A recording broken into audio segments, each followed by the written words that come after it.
அனைவருக்கும் வணக்கம். இன்றைக்கி வீடியோ வந்து கழுத்து வலியை தவிர்ப்பது எப்படி. சிஸ்டமில் ஒர்க் பண்ணும்போது, லேப்டாப்பில் ஒர்க் பண்ணும்போது இந்த கழுத்து வலி கொஞ்சம் சகஜமாக இருக்குது. இந்த வலி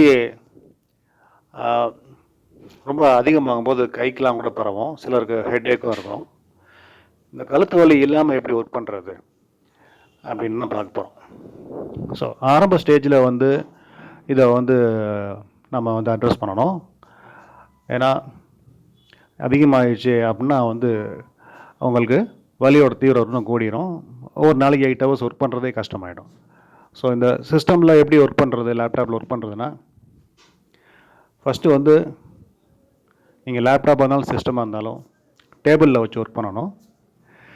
சிலர் வந்து படுத்துட்டு ஒர்க் பண்ணுவாங்க. படுத்தாச்சுன்னா ரெஸ்ட் கிடைக்கிதுல கழுத்துக்கு. ஸோ நமக்கு வந்து வலிக்காதுன்னு நினைக்கிறாங்க. அது தவறு. உங்களோட ஆர்ம் வந்து அங்கே லேப்டாப்பில் இல்லை சிஸ்டமில் இருக்கும். அப்பர் பாடி வந்து பின்னாடி இருக்கும்.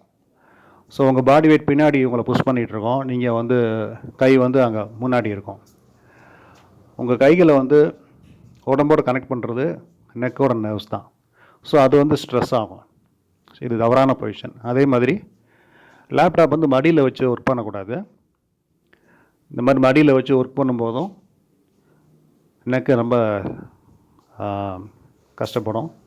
நெக்கில் இருக்க போன்ஸு, அப்புறம் டிஸ்க்குன்னு சொல்லுவோம், 2 போன் நடுவில் ஒரு சாஃப்ட் டிஷ்யூ இருக்கும்.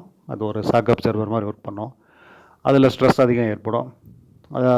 அதில் ஸ்ட்ரெஸ் இருக்கும்போது அந்த டிஸ்க் ஸ்லிப் ஆகும். நெக்கில் இருக்க அந்த போன்ஸ் வந்து அங்கே வந்து ஒர்க் லோட் அதிகமாக இருக்கனால பெயின் அதிகமாகும்.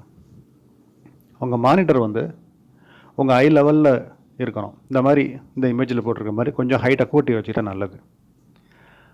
அப்போது கழுத்து குனிய வேண்டிய வேலை இருக்காது. ஸோ இந்த பொசிஷனில் இருக்கும்போது உங்கள் நெக்கில் இருக்க போன்ஸ் மேலே, அந்த டிஸ்க் மேலே இருக்கிற ஸ்ட்ரெஸ் வந்து ரொம்ப கம்மி. நீங்கள் இந்த மாதிரி செட் பண்ணலாம். இல்லைனா பெரிய புக்ஸ் ஏதாவது வச்சு அது மேலே மானிட்டர் வச்சுக்கலாம். அதே மாதிரி உங்கள் ஃபோரம் வந்து முழுக்க நல்லா அந்த டேபிளில் வச்சு ஊனியிருக்கணும். உங்கள் கீபோர்டை நுனியில் வச்சு ஒர்க் பண்ணக்கூடாது. நல்லா உள்ளே தள்ளிடணும்.